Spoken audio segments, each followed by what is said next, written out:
Hello everyone, welcome back to my channel. Today's video is gonna be about books and series that I will never read and why. I made like a document about all of this stuff a while ago, so we're gonna see if I still agree with whatever I wrote down. But yeah, the first series that I put down is the Person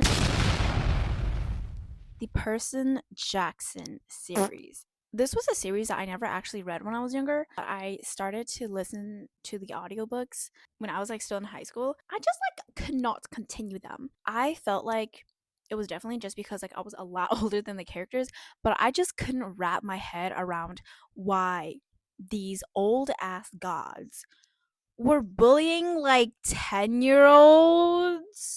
Like that's kind of embarrassing. Like, I don't know. I think I just got like really put off because I just couldn't understand why like these really old people are like bullying like actual children.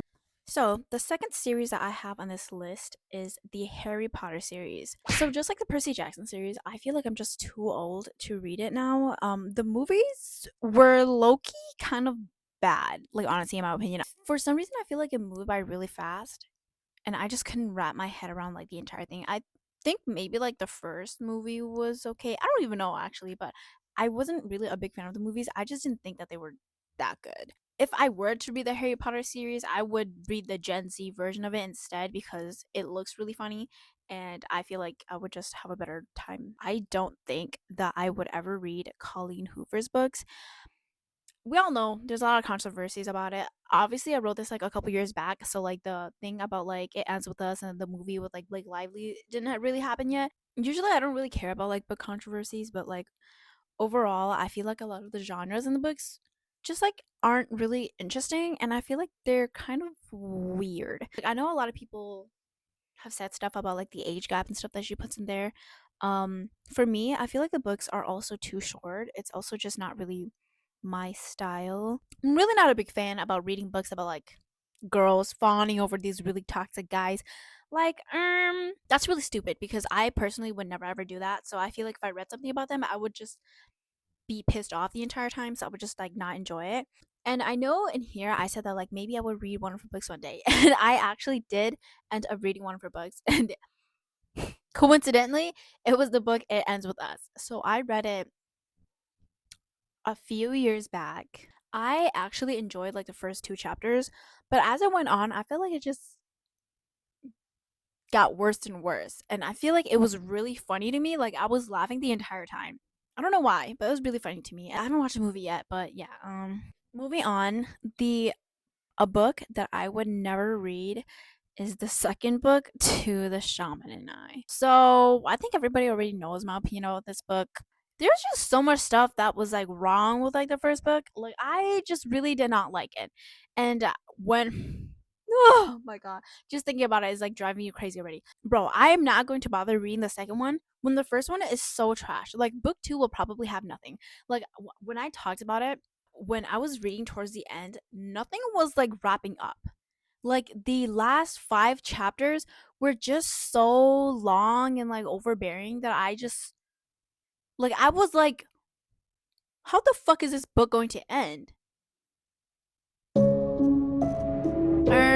Because the book is not ending, I'm assuming that there's a fucking book 2. Yeah, there is a fucking book 2, and I'm not gonna read it. Usually for me, I always try to finish books and finish series so that I can have like a valid opinion on them. Like you already know with like Tomi Adeyemi's books. Yeah, I'm really not gonna do that for this book because I feel like some authors get better, some authors don't. And I feel like Pavan Gomez is one of them who will probably not get better. I'm genuinely not a fan of the types of books that she writes. There are people who really like reading monster books. If you know what I mean? I'm just like not one of them. And that's the vibes that she gives me. Like honestly, I would rather read Quan Mills. Like honestly, I It's would me again. unironically read him. I was literally gonna buy one of his books. But I heard that she's also going to write book 3. I feel like it's just literally just gonna be a waste of my time and money because not only are the books super expensive, but they just not good. Like, if you're going to make a book extremely expensive, like you had to make them good at least. Basically, the entire thing is just 2 K drama, 2 Chinese drama, 2 Wattpad fan fiction for me, 2 monster romance. Obviously, she can take creative liberty, write whatever she want about shamans, but Stop it! I have never in my life yelled at a girl like this. I never thought that I would hate on one of my own kind. But yep, the series that I would never read is the Get a Life series. Oh my god. I just want to give complete hate towards Get a Life, Chloe Brown. Nobody told me that it was an adult book, and I read it when I was like 15 because people were like, oh yeah, you guys should read this. It's like so funny, like enemies to lovers. What the fuck are you freaking talking about? Nobody warned me. Not only that, but it is not fucking enemies to lovers. Like, I feel like you guys were probably dropped on your head as a kid, that you would think that this is an enemies to lovers. I admit that some of the parts are really funny, especially like the emailing parts. But overall, the entire tropes were so freaking stupid. Like, oh my god. I hate miscommunication tropes because I feel like if this is the only trope that you as an author will do and is capable of doing, then you do not have there is no depth to any of your writing. Like, it's so stupid. Like, it just pisses me off. Like, you couldn't think of anything else for like a conflict. You're just like, oh, they're just gonna like miscommunicate. Yeah. Freaking stupid. Basically, she is like, oh, I'm gonna date him only for this reason, but I'm not gonna tell him. And oh no, I should tell him because if he finds out, then oh no, he's gonna be really mad. I will tell him, but I didn't, and now he found out, and then we ran away, and then but at the end we got back together anyways. shut the fuck up. I think it's so fucking stupid that people market it enemies to lovers. It is not fucking enemies to lovers. It's just two people who don't know each other, who have assumptions about each other, and then they get to know each other and then happily ever after. Like, if that is what you guys call enemies to lovers, I think you guys need to see psychiatrists, because that is literally just two strangers getting to know each other. Like, you're fucking stupid. People need to stop freaking advertising books.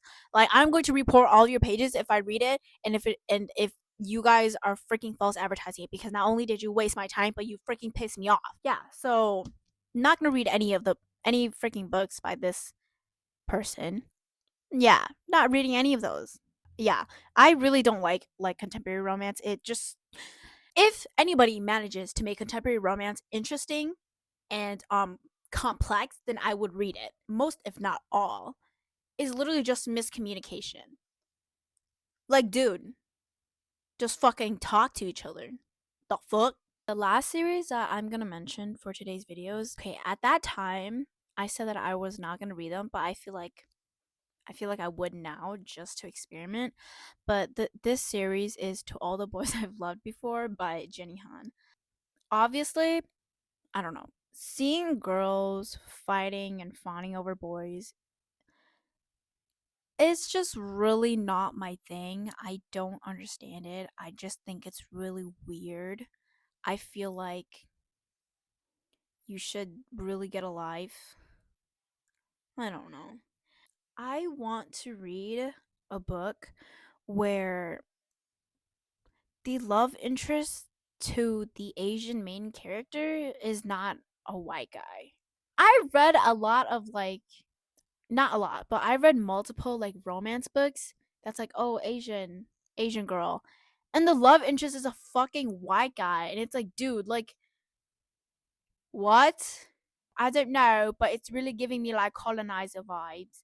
Like, it makes me think that these authors are really trying to appeal to white readers, which, is valid, but to me, that's just not what I want to read. So, personally, for me, I wouldn't read that. I don't know about y'all. I really don't want to see no white guy in this Asian girl's business, because it's like, oh yeah, I will teach you how to be good American. Um, okay. Sometimes authors can do it well, but other times it just feels like they are saying that immigrants and like whatever culture is not American will hurt young children, and that it is not good for them, so they have to Americanize, and that is the moral of the story. They will become American. Like, obviously, not every single author, but sometimes, especially in movies, that's the vibe that I get.